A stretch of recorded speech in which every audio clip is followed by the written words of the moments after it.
Hello students, आप मेरे video देख रहे हैं ना? देखते रहिए। मेरे चैनल को सब्सक्राइब करिए, लाइक करिए, शेयर करिए और सुश्री क्लासेस का एक अंग बन जाइए। देखिए कितना मजा आता है पढ़ने में। आज हम 12th क्लास के व्यवसाय अध्ययन का फर्स्ट चैप्टर प्रबंध की प्रकृति एवं महत्व पढ़ेंगे और उसके अंतर्गत प्रबंध की आलोचनाएं या सीमाएं, ये विषय पढ़ेंगे। तो देखते हैं हम प्रबंध की सीमाएं या आलोचनाएं, लिमिटेशंस ऑफ क्रिटिसिज्म, लिमिटेशंस और क्रिटिसिज्म ऑफ मैनेजमेंट, ये पढ़ेंगे। यानी प्रबंध हमने सब पढ़ लिया कि वो कला है, विज्ञान है, लेकिन फिर भी प्रबंध में कुछ न कुछ कमियां हैं और उन कमियों को हम यहाँ पर पढ़ेंगे। तो पहली है, प्रबंध के सिद्धांतों को देश, काल, परिस्थिति के अनुसार समायोजित करके प्रयोग किया जाता है। जैसे विज्ञान के नियम होते हैं, जो एक जगह नियम विज्ञान ने सिद्ध कर दिया वो हर कहीं वैसे ही लागू होता है। लेकिन प्रबंध के सिद्धांत, क्योंकि प्रबंध एक सामाजिक है, यानी वो समाज से जुड़ा हुआ है, इसलिए कई प्रकार के लोग वहां पर रहते हैं। प्रबंध कर जहाँ किया जाता है वहां कई प्रकार के स्वभाव के लोग हैं। तो इन सिद्धांतों को लागू करने के लिए देश, काल और परिस्थिति ये देखकर उनके नियमों को लागू किया जाता है, समायोजित किया जाता है, बदला जाता है, इसलिए वो हमेशा एक समान नहीं रह पाते हैं। फिर दूसरा है, मानव आचरण की स्वतंत्रता से प्रबंध विज्ञान के विकास में कठिनाई। मानव आचरण, अब मान लीजिए किसी एक उद्योग में प्रबंध का कार्य कर रहा है, लेकिन वहां पर जितने भी कार्य कर रहे हैं वो कई प्रकार के लोग हैं और कई प्रकार के लोगों के स्वभाव भी अलग अलग प्रकार के होते हैं। इसलिए मनुष्य के स्वभाव के कारण स्वभाव की स्वतंत्रता के कारण प्रबंध विज्ञान के विकास में कठिनाई होती है। अलग अलग स्वभाव है, प्रत्येक व्यक्ति स्वतंत्रता से अपना व्यवहार करता है। तो यहाँ पर प्रबंध के यदि नियम भी बने हुए हैं तो कभी कभी उनको लागू करना कठिन हो जाता है। फिर तीसरा है, सुदृढ़ एवं स्थिर मापदंडों का अभाव। यानी जो भी मापदंड है, जैसे विज्ञान में मापदंड दिए हैं उनके अनुसार सारा कार्य हो सकता है, लेकिन यहाँ पर क्या है कि सुदृढ़ और स्थिर मापदंड नहीं है। परिस्थितियों के कारण प्रबंध के सिद्धांत बदल जाते हैं, इसलिए यहाँ पर सुदृढ़ और स्थिर मापदंड इसका कैलकुलेशन करने के लिए नहीं है। फिर है चौथा, प्रबंध के सिद्धांत परिवर्तनशील होते हैं। जैसा अभी अपन ने देखा कि ये सब प्रबंध एक सामाजिक शास्त्र है, इसलिए समाज में अलग अलग प्रकार के लोग रहते हैं और अलग अलग प्रकार के लोगों के स्वभाव अलग अलग होते हैं। इसलिए प्रबंध जो है, रुचियों में परिवर्तन होने के कारण और नई बाजार स्थापित हो जाने के कारण प्रबंध के सिद्धांत जो हैं वो परिवर्तनशील होते हैं। अब पांचवा है, स्वार्थ को बढ़ावा। यानी प्रबंधक कभी कभी क्या करते हैं कि कंपनी के स्वार्थ की अपेक्षा अपना स्वार्थ ज्यादा देखते हैं। इस कारण क्या होता है कि यहाँ पर स्वार्थ को बढ़ावा मिलता है। वो स्वामी के बारे में भी नहीं सोचता और कंपनी के बारे में भी नहीं सोचता, वो खुद के बारे में सोचता है प्रबंधक, इसलिए स्वार्थ को बढ़ावा मिलता है। फिर है नौकरशाही को प्रोत्साहन। अब जब प्रबंधक होता है तो एक सारी शक्ति प्रबंधक में केंद्रित हो जाती है और जब प्रबंधक शक्तिवान हो जाता है तो वो अपने नीचे कार्य करने वालों को नौकरों के समान कार्य करवाता है। इसलिए नौकरशाही को प्रबंध के कारण प्रोत्साहन मिलता है। और फिर सातवां है, संस्था का अभाव। प्रबंध के लिए किसी भी संस्था नहीं बनी हुई है और प्रबंध के सिद्धांतों को कोई संस्था प्रतिपादित नहीं कर पा रही है। इसलिए संसार में कोई भी आज तक ऐसी संस्था नहीं है जहां पर प्रबंध के नियमों को सर्वमान्य नियमों के रूप में प्रतिपादित किया जा सके। अगला टॉपिक है हमारा प्रबंध के स्तर, यानी लेवल्स ऑफ मैनेजमेंट। अब लेवल्स ऑफ मैनेजमेंट यानी प्रबंध जो है वो कई स्तर पर काम करता है। यदि कोई उपक्रम है या कोई व्यवसाय है तो उस व्यवसाय ने जो उद्देश्य निर्धारित किए हैं उन उद्देश्यों को प्राप्त करने के लिए पहले तो प्राचीन समय में केवल 2 ही स्तर हुआ करते थे, एक तो व्यवसायी स्वयं और दूसरे स्तर पर रहता था प्रबंधक।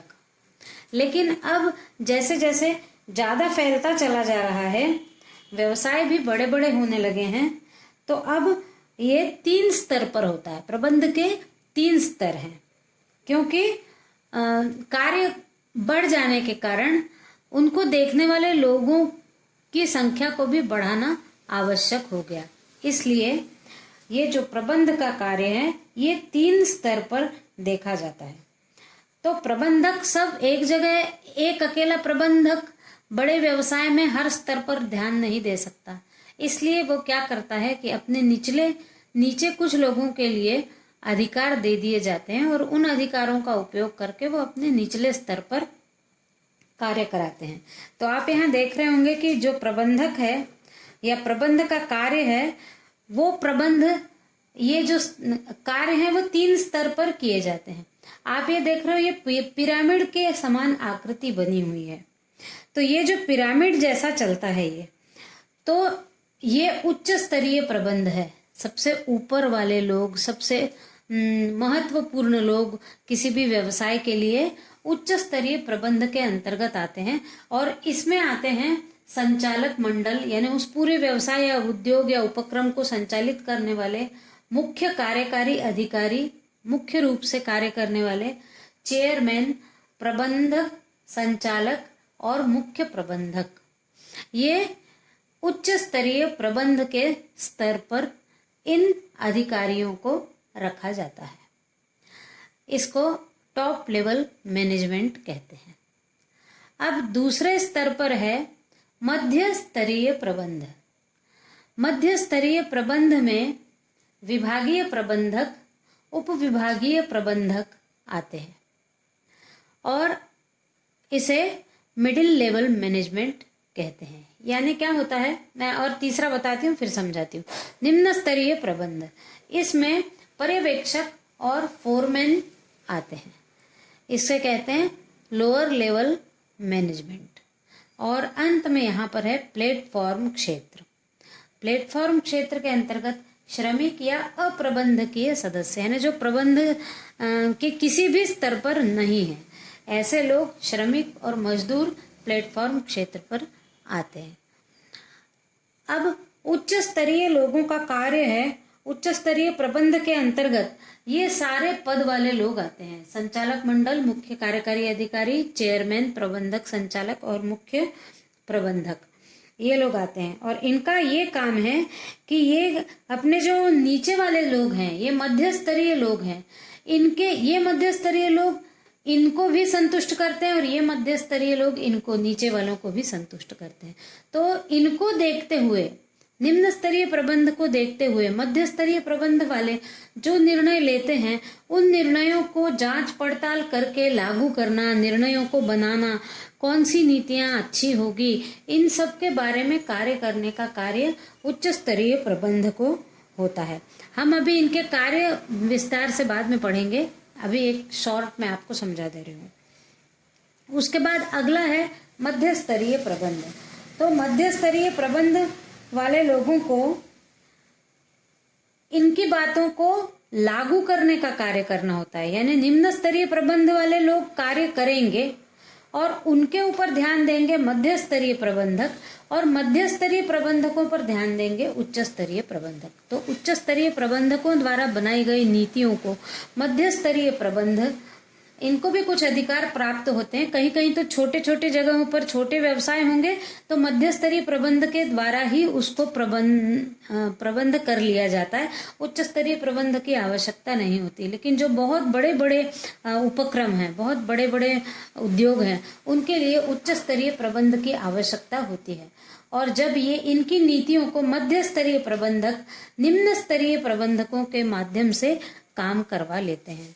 इनका कार्य है कि निम्न स्तरीय प्रबंध के अंतर्गत जो पर्यवेक्षक और फोरमैन आते हैं, इनको कार्य बताना और इनके माध्यम से प्लेटफॉर्म क्षेत्र में जो है उनसे कार्य करवा लेना। इनके कार्य को ये देखते हैं निम्न स्तरीय प्रबंध, निम्न स्तरीय प्रबंध के कार्यों को मध्य स्तरीय प्रबंध देखते हैं और मध्य स्तरीय प्रबंध के कार्यों को उच्च स्तरीय प्रबंध देखते हैं। जैसे आप देख रहे हो कि एक पिरामिड की आकृति है, तो सबसे ज्यादा लोग प्लेटफॉर्म क्षेत्र पर होते हैं। उसके बाद धीरे धीरे जैसे पिरामिड दिखाई दे रहा है, लोग कम होते चले जाते हैं। निम्न स्तरीय प्रबंध में प्लेटफॉर्म क्षेत्र की अपेक्षा कम लोग रहेंगे और मध्य स्तरीय प्रबंध में निम्न स्तरीय से कम लोग रहेंगे और उच्च स्तरीय प्रबंध में मध्य स्तरीय से कम लोग रहेंगे। यहाँ पर काफी कम लोग होते हैं जो उच्च शिक्षा प्राप्त और एक बहुत अच्छे प्रबंधक होते हैं, जो अपने नीचे वाले सभी स्तरों से काम करवाते रहते हैं और एक उद्योग को ऊंचाई तक ले जाते हैं।